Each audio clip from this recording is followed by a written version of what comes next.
मी 2 दिवसापूर्वी 3 दिवसापूर्वी एक व्हिडिओ अपलोड केला होता की दिवाळीमध्ये सोन्याचा भाव 1.25 लाख जाईल, 1.5 लाख जाईल. तर मला बऱ्याच जणांचे DM आले, मेसेज आले की सोन्याचा भाव वाढतो, याच्यामध्ये इंडियन गव्हर्नमेंटचा काय दोष आहे? हे सोन्याचा भाव तर इंटरनॅशनल मार्केटवर वाढतो. तर मला तुमची सगळी गोष्ट पटतीये की सोन्याचा भाव इंटरनॅशनल मार्केटवर वाढतो, पण लोकल सोनारी मार्केटमध्ये सोन्यावर GST कस्टम ड्युटी ही इंडियन गव्हर्नमेंट लावत असतं. तर ही जर कस्टम ड्युटी GST जर कमी झाली, काही टक्क्यामध्ये कमी झाली, तर याचा परिणाम सोन्याच्या भावावर पडणार नाही का? याचा विचार केलाय का? GST कस्टम ड्युटी जर कमी झाली तर सोन्याचा भाव देखील कमी होणारच आहे ना. तो काही प्रमाणातच होईल, पण होणार, 100% कमी होणार. तर मला सांगा, आपला नोकरदार वर्ग आहे, त्यांचा काही महिन्याचं उत्पन्न, त्यांचा महिन्याचा पगार त्यांचा 10,000, 15,000, 20,000 असं आहे.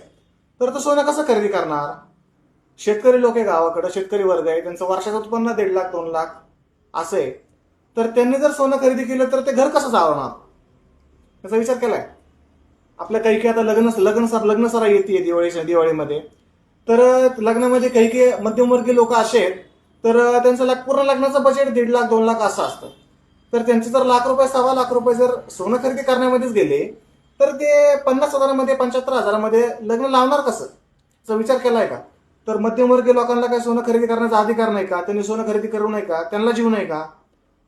त्यांना सुद्धा सोनं खरेदी करण्याचा पूर्ण अधिकार आहे ना. पण मध्यमवर्गीय लोक भाव वाढल्यामुळे सध्या सोन्याकडे वळत नाहीये, कारण त्याचं उत्पन्न त्या प्रमाणात होत नाहीये. हे मला पटतंय. आता आमच्यासारख्या छोट्या दुकानदाराचं दुकान, आमच्यासारख्या छोट्या दुकानदाराचं पोट, आमच्यासारख्या मध्यमवर्गीय सोनारांचं पोट, हे तुमच्यासारख्या मध्यमवर्गीय लोकांवर चालतं.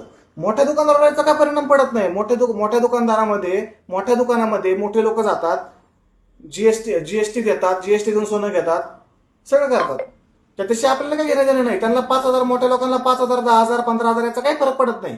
पण आपल्यासारख्या मध्यमवर्गीय लोकांना 5,000, 10,000 याचा खूप मोठा परिणाम पडतो याच्यावर.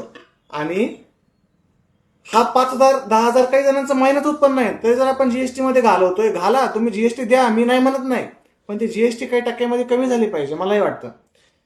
आणि मला सांगा, मोठ्या दुकानामध्ये लोक जातात, जीएसटी देऊन सोनं घेतात.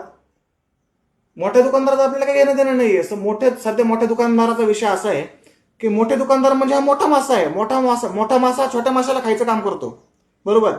तर याच्याशी हे झाले धंदेवाईक बाप, याचा विषय सोडून द्या.